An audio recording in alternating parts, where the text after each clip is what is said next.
Hi, and welcome to the second Prince of Persia development diary. Today, we're going to take a deeper look at the corruption in all of its forms and show you how the prince fights against the corruption by collaborating with Elika and taking advantage of her newly discovered magical abilities.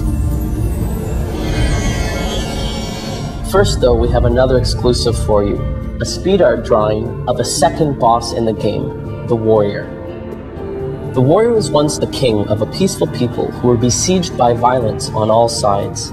This king made himself and a small number of his people instruments of war so that the rest would not have to suffer through this conflict. Overwhelmed by their enemies, on the brink of destruction, the king heard Ahriman's voice, promising salvation in return for his soul. The king accepted the offer and became corrupted. Having defeated all of his enemies, the warrior could not return to his people, as he had become everything they rejected. Think of the warrior as Ahriman's muscle, and he's just this huge, massive smashing machine. And the complication for animation was always creating this contrast between what's basically a huge wrecking ball and the prince's acrobatic, agile style of combat.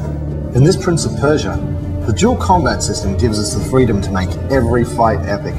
For the warrior, we want to emphasize his size and strength.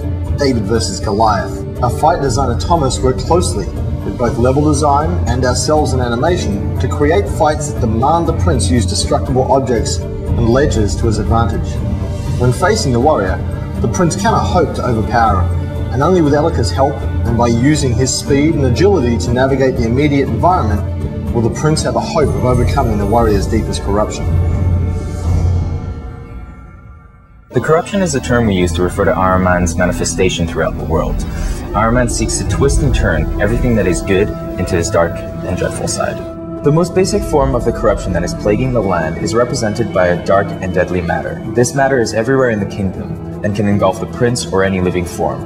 Although it's the least evolved manifestation of the corruption, the dark matter reacts to any nearby presence and will track our heroes and try to block their paths.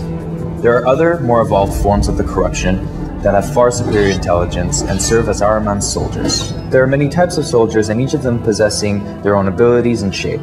And that's not all. Ahriman also has lieutenants that were once human. Their pleas and discontentment pushed them to sell their souls in return for one wish.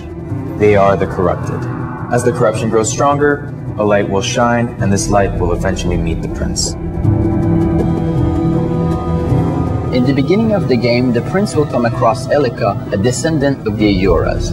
They are a small nation who have been living in a remote kingdom for centuries. The events at the start of the game will force Elika to unleash a new power in order to battle Ahriman's corruption. Elika will discover many different powers during the adventure, which will prove essential in combat, acrobatics, and most importantly, to bring the light back to the world. One of them is the compass, which helps to point out the way to the destination you have chosen to travel within the kingdom. Another one is the healing power that converges all of Elika's power in a healing ground and then repulses the corruption out of this area. The corruption will then have no more effect in this area, letting the nature blossom again. Lastly, whenever the prince is in a critical position, Elika will help him and bring him back to the last safe place, both in combat and acrobatics. This new system will give a penalty to the player without breaking the flow of the game, and makes the prince seem more like a mortal human, which is what he is. Throughout the game, Elika will be able to acquire new powers. The player will get to choose which power to unlock, and this choice will have a definite impact on how the game unfolds. These powers will be available in exchange for light seeds, which only appears in the healed areas. They are scattered in the region and will require the use of all the characters' skills to reach them.